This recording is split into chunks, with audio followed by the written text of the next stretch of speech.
She was the biggest star in the world. She smiled in films, she sang, she danced. She was a beacon of light, a supernova of charisma and beauty that captivated millions. But behind the dazzling public persona, there was also a private person who felt deep and profound pain. On the night of August 4, 1962, Marilyn Monroe was found dead in her home in Los Angeles. The official cause of death was listed as acute barbiturate poisoning. The manner of death was ruled a probable suicide. It seemed to close a tragic chapter, but for many, it opened a book of questions that have haunted us for decades. The story was supposed to be over, but the world refused to stop turning the pages. Marilyn Monroe was born Norma Jean Mortensen on June 1, 1926. Her early life was a tapestry woven with threads of instability and hardship. She never knew her father. Her mother Gladys struggled with mental health issues. Norma Jean drifted through foster homes and an orphanage. She married for the first time at just 16. During World War II, she worked in a factory, and a photographer discovered her. That chance encounter was the spark. She shed the skin of Norma Jean and was reborn as Marilyn Monroe. She bleached her hair platinum blonde. She cultivated a new voice. She crafted a persona both innocent and alluring. The 1950s were her decade. Gentlemen prefer blondes. How to marry a millionaire. Some like it. Hot, the public was utterly captivated. Her breathy voice, her hourglass figure, her radiant smile. She was more than an actress, a cultural phenomenon, recognizable from Los Angeles to London. In the final weeks of her life, during the summer of 1962, Marilyn Monroe's world was a volatile mix of professional ambition, personal fragility. She was working on a film titled Something's Got to Give. The production was fraught with problems. She was frequently absent from the set, citing illness. That absence led to escalating conflicts with the studio 20th Century Fox. In a move that shocked Hollywood, the studio fired her in June. Friends described her as seeming exhausted. Colleagues described her as emotionally erratic.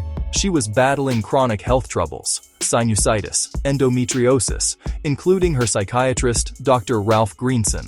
She suffered persistent anxiety and insomnia.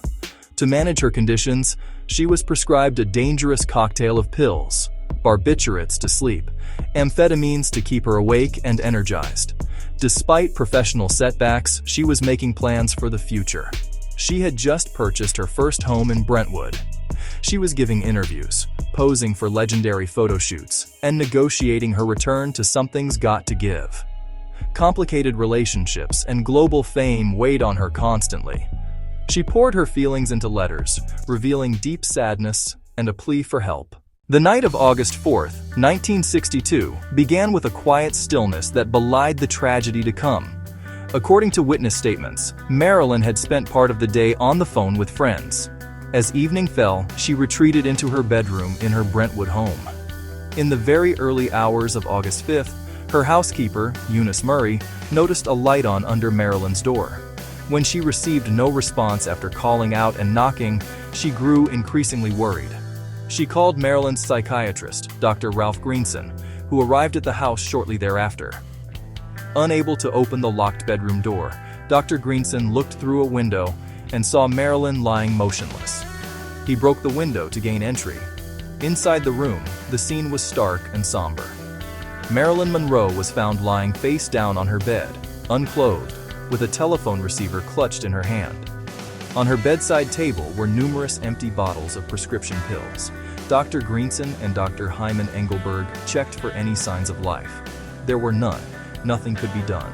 The Los Angeles Police Department arrived around 4:25 a.m. News of her death spread with shocking speed, and by morning, the public was reeling in disbelief. But as the initial shock subsided, the first quiet questions began to be asked. In the aftermath, the Los Angeles County Coroner's Office, led by Dr. Theodore Curfey, launched an official investigation. The autopsy was performed on August 5th by Deputy Medical Examiner Dr. Thomas Noguchi. The toxicology report that followed was the critical piece of evidence. It revealed lethal levels of barbiturates. Her blood, 4.5 milligrams percent pentobarbital, Nembutal. Her liver, 13 milligrams percent chloral hydrate.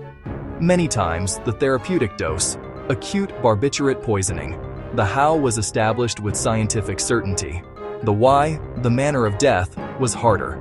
Dr. Curfey convened a psychological autopsy, interviewing her doctors, including Dr. Greenson. Based on her history of depression, past suicide attempts, and recent erratic behavior, the team reached a conclusion. On August 17, 1962, Dr. Curfey announced the official verdict. The death was ruled a probable suicide. Probable was deliberate. There was no suicide note, and no absolute certainty of intent. No signs of struggle or forced entry. Door locked from inside. The broken window was the only entry. Official reports were compiled and published, and the case was officially closed. The press reported it widely. Public grief was immense. Joe DiMaggio organized a private funeral. Yet that one cautious word, probable, left a small but significant door open for doubt. Despite the official ruling, doubts began to surface almost immediately and have persisted for over 6 decades. Researchers pointed to strange facts and inconsistencies. One enduring question: the autopsy noted her stomach was empty, with no residue of pills that had killed her. How could she have ingested an estimated 40 to 50 capsules without trace? This led to theories of another route, perhaps an enema. Further questions. Reports say the housekeeper changed bedding and cleaned while waiting for police. Key witnesses gave conflicting timelines. Some claimed certain records, like personal phone logs, went missing. Decades of works have cataloged these contradictions. While some experts defend the coroner's thoroughness for its time, others argue the investigation was rushed. Odd details: no water glass by the bed, body face down with legs straight, called atypical by some. Her ties to powerful men, particularly the Kennedy brothers, fueled theories of murder or silencing. Others suggest an accidental overdose during efforts to sedate her. The mystery had become an American political thriller. What do you think happened? Why does a case from 1962 suddenly surge back into public consciousness today? Time passes, declassifications and FOIA releases reignite curiosity. A new generation discovers her via streaming and social platforms. The internet connects sleuths, historians, and fans. Podcasts devote hours to dissecting old cases. High-profile documentaries re-examine evidence for millions. Recently, new books claim fresh interviews or details. Some revisit Robert F. Kennedy's alleged movements that day. Old documents recirculate online, analysis attached. Speculation drives coverage, which feeds more speculation. Journalists urge, distinguish verified facts from sensational claims. Rely on primary documents, not unproven accounts. Why are investigators still talking about this case today? The case trends because the mystery itself has become part of Marilyn's legacy. Marilyn Monroe left an indelible mark on global culture that transcends her films and her era. Her movies are still celebrated in theaters and on streaming. Her image, the iconic white dress, and Warhol's portraits remain instantly recognizable. She changed the concept of a movie star, dazzling glamour and raw vulnerability. From Madonna to Lady Gaga, many cite her as inspiration. Her struggles warn of pressures from studios, press, and mental health battles. Hollywood's glitter can hide profound pain. Her story fuels studies in film, culture, and psychology. Each generation reinterprets her image and meaning. Ultimately, her legacy is a powerful duality: triumph and tragedy. A master of her image, yet often constrained by it. She remains a complex human being whose story echoes our search for identity, love, and acceptance. Her light still illuminates our culture, and her shadow sustains a mystery. When we examine Marilyn's death, it's vital to separate established facts from speculative theories. Facts are supported by official, verifiable documentation. The coroner listed acute barbiturate poisoning. Police reports document the scene and time. Toxicology shows lethal levels of specific drugs. The names of key individuals are part of the record.